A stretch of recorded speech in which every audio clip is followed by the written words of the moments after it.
The thing is that when you are judging a player, I think the first thing you think about is your eyes. What can you see? Second one is your experiences. What have you seen work before? How do you understand cricket?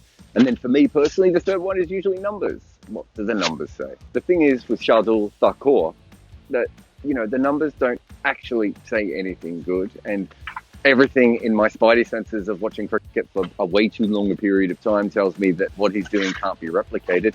And his numbers are not good. They're just not good. They're very bad numbers. I took the liberty of having a look at his domestic numbers with taking out his international numbers. So on one side you have domestic numbers and on the other side you have his international numbers. They don't make any sense. He averages less than 16 in first class cricket when you take out his test average. And look at his T20 average. I mean, he smashes it for India and doesn't smash it when he plays in every other level of T20 cricket.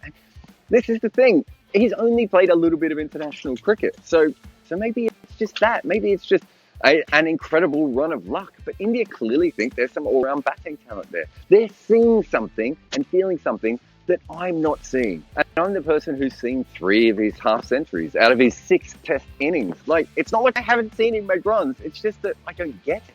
Like today, there was a couple of times he was obviously trying to smash the ball straight down the ground, and the ball did not go straight down the ground. It did not go kind of anywhere where he wanted. One went to point, another went to cover. They were both at catchable heights. Another time he tried to flick the ball on the leg side, but he's kind of spooned it. And again, at catchable height, but this time not to the fielder. Feels like he hits almost everything at catchable height. It's just that so far in Test cricket, none of them have been caught. And then Ollie Robinson bowled him a couple of short balls. And the first one he played like he'd never seen a short ball before. And the second one was a short ball that it's almost like the top half of his body and the bottom half of his body weren't really involved. Maybe a bird was swooping down at him at the same time he accidentally swallowed a bug. It was an incredible way of playing a short ball. And you look at that and you just go, how could this guy be thought to have any batting talent at all? But then not long after that, he plays an almost straight back kind of pull off Jimmy Anderson. In fact, his back foot punches more often than not look incredible. And look, Stuart Broad and Morne Morkel occasionally play good back foot punches. But even when he's driving, if he's not trying to overhit the ball, there's a lot of good technique in there. Of course, he's usually trying to overhit the ball, and it's usually going to a place he hasn't quite aimed, which is magnificent and fun. And in fact, he is magnificent and fun. Who wouldn't want this guy to make runs? Like when Ollie Robinson bowls that off-cutter outside of stump, it's kind of everything comes together, doesn't it? That sort of madness that he has. And he goes outside off stump and drags it kind of elegantly over mid-on for 6, seeing the slow ball, hitting it hard, taking the 6. How can you not like him? But of course, the reason that Ollie Robinson was bowling that slow ball was because Ollie Robinson looked tired. And because the pitch wasn't doing anything, and because the ball wasn't doing anything, I think you have to factor in all those things, especially in this inning. Basically, since Moeen Ali joined Ollie Pope, this pitch has been very flat, outside of a couple of new ball spells and maybe the odd ball that's gone out of foot marks. And Thakur basically took that and smashed the ball around everywhere. But he also did it in the first innings when the pitch was spicy. And he also did it at Brisbane. There is a certain point where you have to respect that he's made 3 test 50s. Even if he's only made 9 first-class 50s, and it doesn't make any sense. And that first innings gave India a chance of getting the lead in this game. And that second innings has given them a chance of maybe tiring the bowlers out, even going into the next test, and also still a chance of winning this test. The first innings was weird slogging, and this one was sort of weird attacking with some good moments mixed in. But when you look at his overall first-class record and take a long look at it all the way through, you do realise that this just does not look like the record of a batter. It looks like the record of a first-class player who bats at number 9. You can see here in the red that he's made runs in Test match cricket far more than he's ever done in first-class cricket. And you can also see that not long ago, 2017, he couldn't make any runs in first-class cricket. He went through a massive dip. So even when you look at his average over time, it's not like he's been going up and up and up. He's kind of been hanging around 15 to 16 for a while now. And then he comes to Test cricket and just absolutely destroys everyone he comes across. But he has been making runs, so I did want to actually look at how he's been making his runs, because I don't get it and I don't understand how we can replicate this.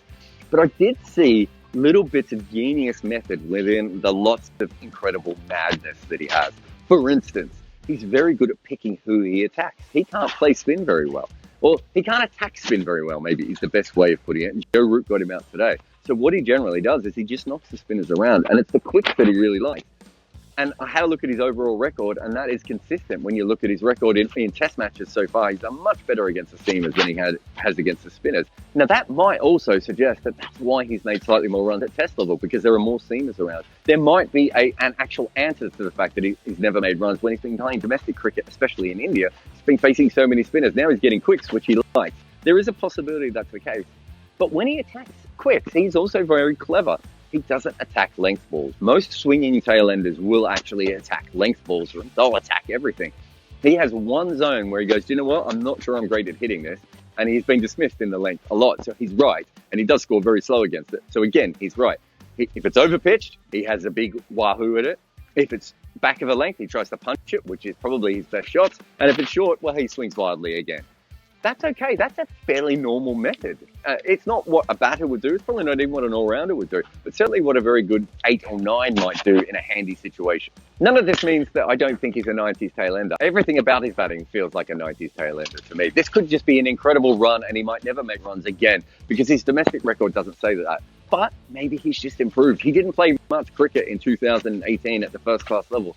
Maybe he just spent the whole time in the nets getting slightly better, and that's what we're seeing. And when he commits, he fully commits. There's no half slogging. He's not mucking around. He's really trying to hit the ball everywhere. I'm still not sure I completely buy him as an all-rounder or even someone who can bat, even though I have seen all these runs. But today, Joe Root got him out, and a lot of people think Joe Root's a really good bowler, and I don't really rate Joe Root's bowling either. So, I don't know. Maybe I'm just wrong with both of them. Can he bat? Can he not bat?